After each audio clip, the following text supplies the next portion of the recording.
Welcome back to this week's Real Country File. First, big thanks to Oxbury Bank that are sponsoring this episode. So Oxbury provide banking for only agricultural businesses in the UK, and they offer different credit facilities for inputs, mortgages, lots and lots of different things. So big thanks to them for sponsoring this week's episode. Anyway, Angela is checking out the Dino Night and explain a little bit what a Dino Night is at the local Young Farmers charity event. But before that, Rob, that we caught with about a month ago, Stephen's back with him now, seeing how he's getting on with his slurry store, and he actually is an Oxbury customer as well, so that's a bit random. But yeah, over to Stephen. Well, on this week's edition of the Real Country File, I've come back to see a rather impressive construction site that's very nearly finished. Rob Mason with us. Rob, it's looking a little bit different than when we last turned up. Yeah, obviously last time we were here, we could, it was just a concrete pad and an open field, and we could see right through. But now there's a slurry tower in the way. And I have to say, it does look really impressive. How long has that taken to get up? Probably took the lads about 5 or 6 weeks to do it from when they came here, because they had to do certain bits, like concreting bits and sealing, and then leave it for a week, to cure and go off, and then they come back and do the next stage and things like that. Right, so not that long really for the size of it, because how many gallon does it hold? It's a 1 million gallon slurry store, that. 1 million gallon? Yes. Yeah. And remind me of the price, was all of the price? Well, when we've all finished with all the channels and external work we've got to do, it would be somewhere in that 220,000 mark. Right, wow. Yeah, wow. That's with everything all in finished. And we caused a little bit of controversy. Thank you. Yeah, because no a lot of people commenting on the last video about potentially, why did your landlord not do it? Why are you doing it? Why did you go to your bank? I mean, you mentioned in the video, didn't you? Oxbury Bank did a sterling job. How did you find them? Because they're not next to Barclays on High Street or Virgin Bank, are they? How did you know about them? No, so yeah, Oxbury, like I say, we worked with them this time with this, and we're actually doing another 2 projects. Well, we've 1 project with them, and we're looking at a 2nd project with them going forward. We just found out about them through Mark Pearson, who is our Oxbury bank manager. Right. We knew him through a previous bank. Right. 2 or 3 people just at the auction marks had mentioned them. Bit of word of mouth. Word of mouth.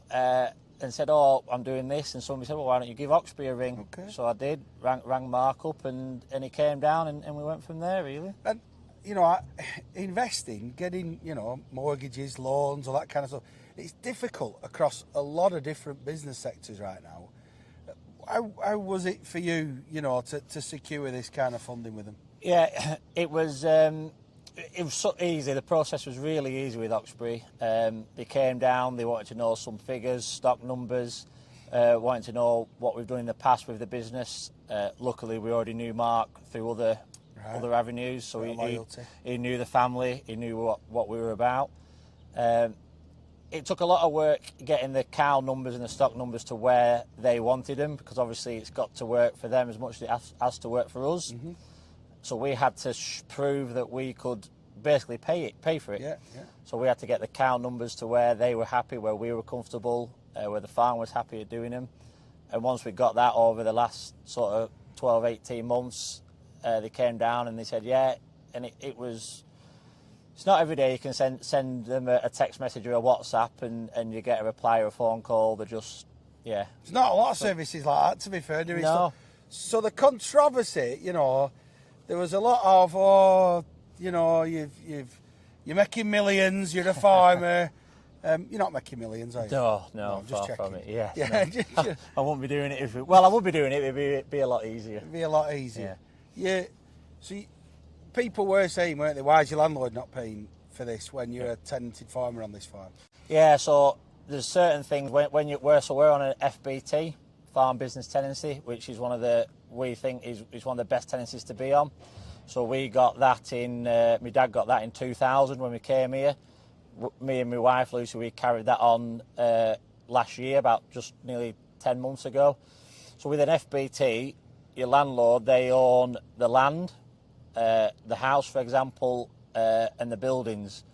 But we own, so when we came in 2000, we had to purchase off the previous tenant, like what's called the fixtures and fittings. Okay. So all the feed bins you see, the cubicles, feed barriers, gates in the field, water troughs. Right. We even purchased the underground water pipe. Right. The slurry tower, you know, all that stuff that's removable Right. easy is owned by us. It doesn't look that removable easy and pipes underground, but No. I get what you're saying. Yeah. So you've invested. So we've invested in your something fixtures that and we, fittings. our fixtures and fittings, and the bonus of having this and us doing it, if the day comes when we ever do leave here, which hopefully is a long time off, that is our tower to sell to the next tenant. Right, got you. And So it's an investment for there us. there was talk around, is it sustainable, this level of investment? What's the next 5 years look like for you now then, Rob? Yeah, it's looking promising, really. I think the country's seeing a change in how it looks at food, what they have in the shopping trolleys. I think they're looking at the households are looking where they're buying the food from, and I think for British farming, I think there's a good future really, and it's looking quite promising, especially with social media things. You've got like Ollie, Tom Pemberton. You? Well, doing a bit. Yeah. Mate of mine, the big little farmer. He's Yeah. doing Eva Gibbons, Trevor and Wellies. The list goes on. Yeah. And it's a good avenue of showing people what you're up we're up to, what we're doing, and don't believe everything you read in back papers and things like that. Fair comment. So, price per litre at minute, are you happy? Are you? Yeah, it's obviously we dropped December and into the new year, but it's creeping back up, going the right way. Where are you at now? Late 30s, early 40s, right. if we hit with bonuses. Right. We're getting little increases, but it drops, say 15-20% in between a month, and then it only comes up like 0.5%. It takes months to get back up. That's bad for planning, isn't it? That's Yeah. so hard not knowing. Yeah, so it's getting back to somewhere to a stable level, but it takes a long time to get up there, and it drops quick. Well, Rob, I really appreciate you inviting us to have a look at your finished, magnificent construction, and we'll be back through the summer as well. We'll maybe see cows out in field and a bit of sun on the back, fingers crossed. Yeah, well, it's a sunny day today, when we've turned some sheep and lambs out today, our first lot of lambs have gone out today with a bit of sun on the back, so cows will another month or so be ready for going out to grass. And So you're mad busy lambing at the minute. we're a few sleepless nights, and we've just had a busy weekend really. A few of your little prize ones as well. Yes, they've not gone out yet, they're still inside. What kind are they again? They're Texels, pure Texels. Well, everyone's got to have an hobby. Yes. Thank you very much. No problem, cheers Stephen. Cheers. Thanks for that, Stephen and Rob. Now, over to Angela at the Young Farmers charity Dino Night. You might see me in it as well, because we did take some tractors up there as well. So, over to Angela. So I've come for a night out in a farmyard with Rainford Young Farmers, and they've got their Dino Night. Now, I've never been to a Dino Night before, so I'm not quite sure what to expect. So let's get them to tell us what it's all about.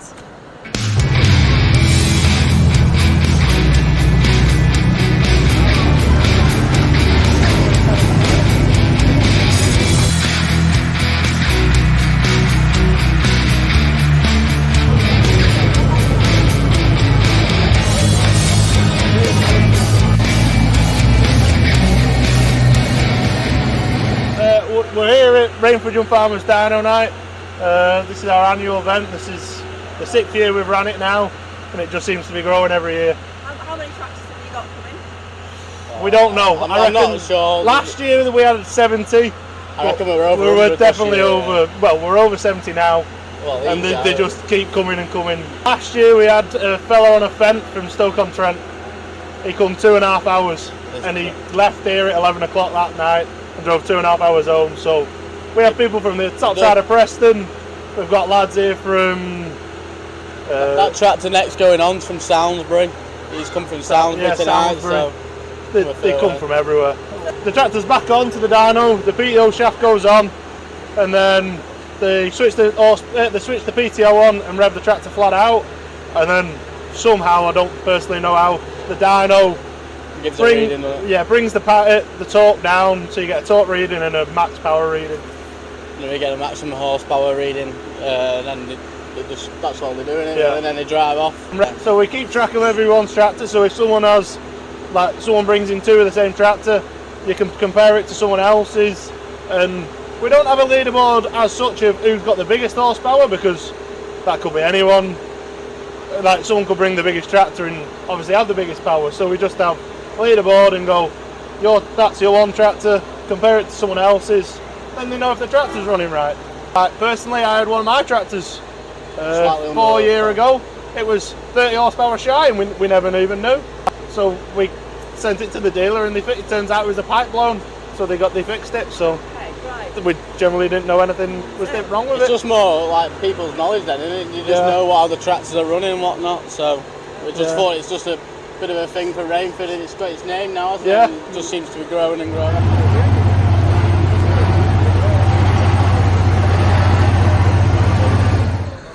So I'm here now with Oscar. Are you part of the Young Farmers here? Yeah, Rainford Young Farmers Dyno. Right. Yeah. Okay. And you brought along your little Kubota tractor. Yeah. So tell us about this. So this is my little Kubota tractor. I bought it over saving up for years after always seeing them around farms and wanting one. And then I bought it in 2020, January 2019. And I have been buying machines to go for it, and then I've been like doing gardens for people and mowing them and trying to earn a bit of money. Maybe one day get bigger tractors and stuff. Yeah. So what kind of implements do you put on the back? I have a mower, rotavators and things like that to like plant grass and mow grass and And can you tell us anything about the spec of it? Yeah, so it's a B8 200. It's the biggest of the 200 range. It's a hydrostatic. It has a power steering, and that's about it. So have you brought it to go on the dyno machine? Yeah, we've had it on it and made 15 horsepower. And is that what you expected, or what were you thinking I was hoping for 16, but I'm happy with 15. You're okay with that, so you don't need to go away and tweak it or anything like that? No. Right, excellent. Oh, well, I hope you've had a great night overall then. Yeah. So you three have been working behind the scenes here tonight. So how many cups of tea and coffee do you think you've made? A lot. Definitely been a lot. Takes a lot of preparation for a lot. I can't believe how many people are here. It's amazing, the numbers. What's next on the Young Farmers calendar for you? Rodeo romance. What does that involve? Young Farmers party, you dress up like a cowboy, basically. Very good.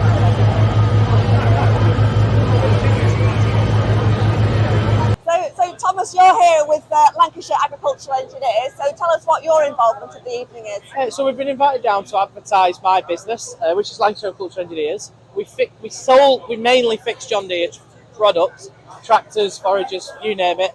But you also do remaps as well. Yeah, right? we've branched into remapping. Can you tell us what a remap actually is? Yeah, of course I can. So it's basically we take the map off the tractor, which is the ECU file. We then sort of like delve into it. We change different parameters throughout the map itself, and we increase the horsepower of the tractor.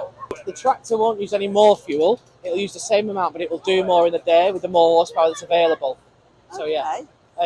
So from a farmer's point of view, it's save money. Financially worthwhile. Absolutely, yeah, absolutely. To get that it's definitely a worthwhile thing to be doing. Absolutely, yeah.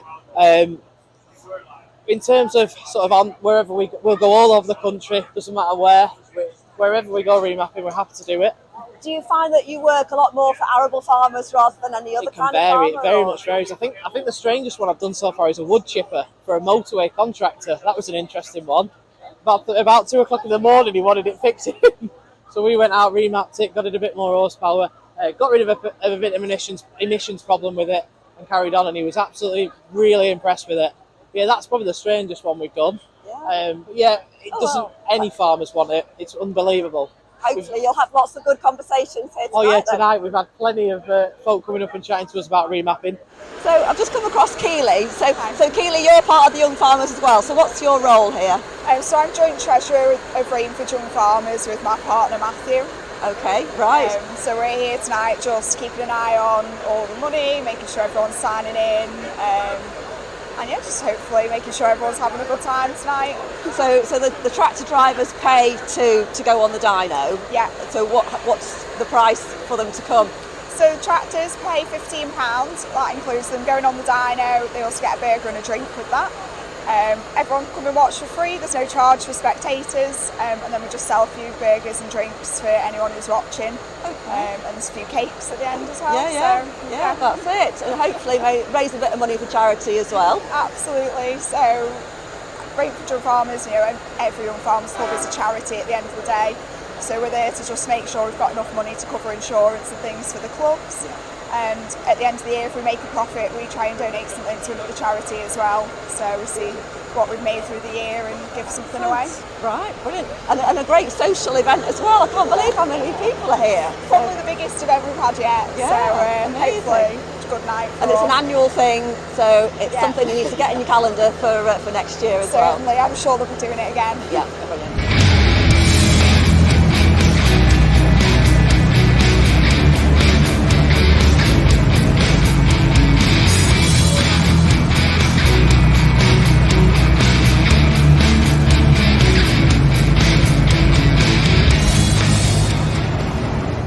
So there you go, you know what a Dino Night is. Anyway, Noah Kirkin has sent us a video. He's only 14-year-old and he started filming his dad and done his own YouTube channels, which you can check out. But he's going to be the outro, so that's basically the last bit of the video. But once again, thanks to Oxford Bank. They also provide, I should have said before, to help people get into farming because it's so expensive. They've got this new gen scheme for 18 to 40-year-olds where they can offer help to get into farming and also business advice as well as lending facilities. So check that out if you need to. So thanks to them for sponsoring this week's episode. Anyway, here's Noah. See you next week.